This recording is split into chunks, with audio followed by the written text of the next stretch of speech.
सन्माननीय व्यासपीठावर उपस्थित सोलापूर जिल्हा परिषदेचे अध्यक्ष आदरणीय श्री दीपकजी वैद्य साहेब, मुख्य कार्यकारी अधिकारी श्री कुलदीपजी जंगम साहेब, जिल्हा परिषदेचे उपाध्यक्ष इंद्रजीतजी पवार, सभापती श्री रामप्पा चिवरशेट्टीजी,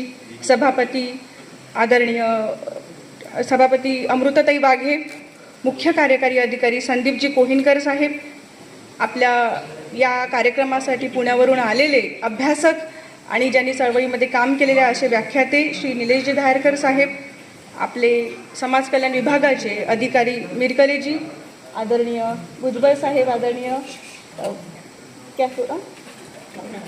वाकडे मॅडम आणि जगताप सर, सर्वांचं या ठिकाणी स्वागत.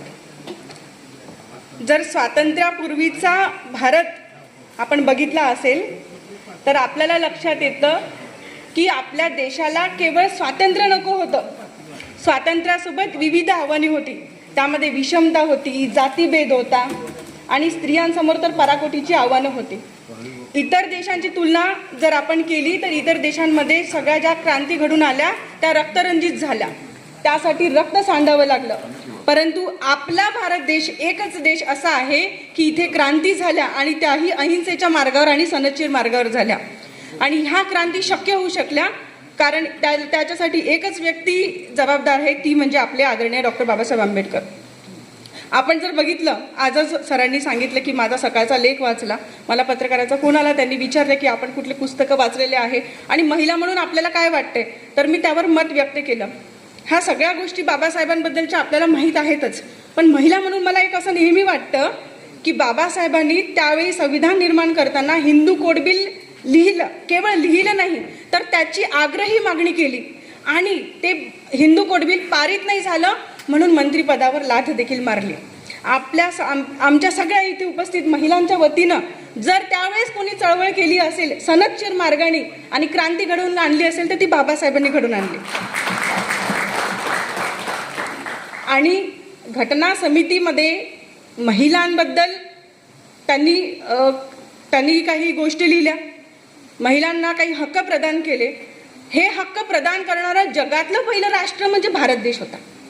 आणि याची प्रेरणा घेऊन संयुक्त राष्ट्र समितीने 1975 साली त्यांच्या मसुदेमध्ये या गोष्टी मांडल्या, म्हणजे मानवतेच्या बद्दल पुरस्कार करणारं उदारमतवादी असणारं राष्ट्र म्हणून आपली ओळख झाली होती. आज मला नेहमी असं वाटतं जर बाबासाहेब नसते तर आपल्या सगळ्या महिलांना आणि समाज, महिला आणि पर्यायाने एक समाज म्हणून आपण 100 वर्ष मागे असतो. ज्या आपल्याला सगळ्यांना माहिती आहे की महिला अनेक क्षेत्रामध्ये अग्रगण्य आहेत, आघाडीवर आहे, समाजामध्ये योगदान देतात, त्यांची सगळी ऊर्जा ही चळवळीमध्ये संपली असती. समतेसाठी त्यांना संघर्ष करावा लागला असता.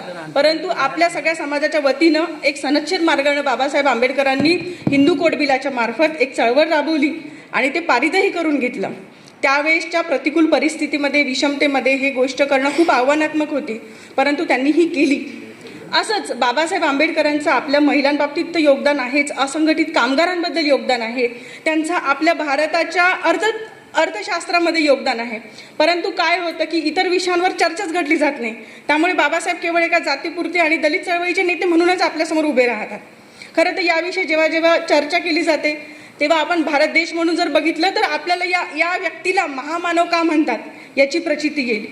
त्यांनी त्यांचे थॉट्स ऑन पाकिस्तान या पुस्तकामध्ये त्यांनी इस्लामचं सर्व व्यवस्थित विवेचन केलेलं आहे की ते अजूनही काल सुसंगत आणि तर्क सुसंगत आहे. त्यांचे विचार दूरदृष्टिकोनी आहेत. मी तुम्हाला सांगते की युरोपमध्ये काही गोष्टींसाठी महिलांना संघर्ष करावा लागला. ते हक्क आपल्या हिंदू कोड बिलाने आधीच आपल्याला दिलेले आहेत. आताही 1 दशकाआधी आपण बघितलं असेल तर अमेरिकेमध्ये ट्रम्पच्या काळामध्ये महिलांच्या विविध गोष्टींसाठी, त्यामध्ये आताच्याही गोष्टीत आधुनिक नसलेले प्रतिकूल असे निर्णय घेतले गेले. परंतु बाबासाहेबांनी याची तरतूद आपली आधीच हिंदू कोड बिलामध्ये करून ठेवून दिली. पोटगीचा अधिकार असेल, स्वतंत्र राहण्याचा, वेगळे राहण्याचा अधिकार असेल, वारसा हक्काचा असेल, असं कितीतरी त्यासाठी त्यांनी आग्रही मागणी लावून धरली. आणि जर आपण आपलं घटना बघितली असेल, इतर सगळ्या राष्ट्रांमध्ये या घटनेसाठी रक्तरंजित क्रांती झाली. एक विचारवंत म्हणतात की other revolutions are like lightning and our revolution, Indian revolution is like a lighthouse. म्हणजे बाकीचे जे क्रांती झालेल्या आहेत त्या विजेसारख्या आहेत, त्यामध्ये व्यक्ती होरपळून निघाले, जनता होरपळून निघाली, परंतु आपल्या देशात जी क्रांती झाली ती एका दीपस्तंभासारखी आहे आणि ती सदैव मार्गदर्शन करते. सनदशीर मार्गाचा क्रांतिकारी ध्येयसृष्टीचा दीपस्तंभ म्हणजे आपले डॉक्टर बाबासाहेब आंबेडकर होय. तर आज आपण सर्व या ठिकाणी आलेले आहोत, व्याख्याते आलेले आहेत. व्याख्यात्यांनी तर पुणेमध्ये स्वरूपवर्धिनी संस्थेसोबत काम करून, चळवळीमध्ये काम करून दलित लोकांना खऱ्या अर्थाने न्याय दिलेला आहे. केवळ ते एक अभ्यासक आणि व्याख्याते नाही आहेत, तर जर त्यांचं आपण कार्य बघितलं असेल तर खरोखरच्या काही गरीब दलित मुलांमध्ये मी त्यांना बघितलेलं आहे की त्यांनी संस्कार वर्ग त्या ठिकाणी आयोजित केलेले आहे, मुलांना मुख्य प्रवाहामध्ये आणलेलं आहे, त्यांना शिक्षण दिलेलं आहे. अशा पद्धतीनं खरोखर तळागाळामध्ये काम करून त्यांनी सामाजिक आपला ठसा या ठिकाणी उमटवलेला आहे. आम्ही त्यांचंही या ठिकाणी स्वागत करतो. या सर्व अधिकारी वर्गाने मिळून आपण एक सुंदर कार्यक्रमाचं आयोजन या ठिकाणी केलेलं आहे. तुमचंही मी मनापासून कौतुक या ठिकाणी करते. बाबासाहेबांच्या स्वप्नातला समाज आपण प्रत्यक्षात उतरवण्यासाठी आमचा समाज कल्याण विभाग कटिबद्ध आहेच.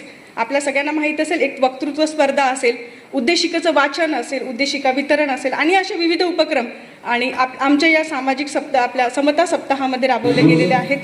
तुम्ही सगळेजण यामध्ये सहभागी कायमच होत असता. तुमचेही मनापासून धन्यवाद.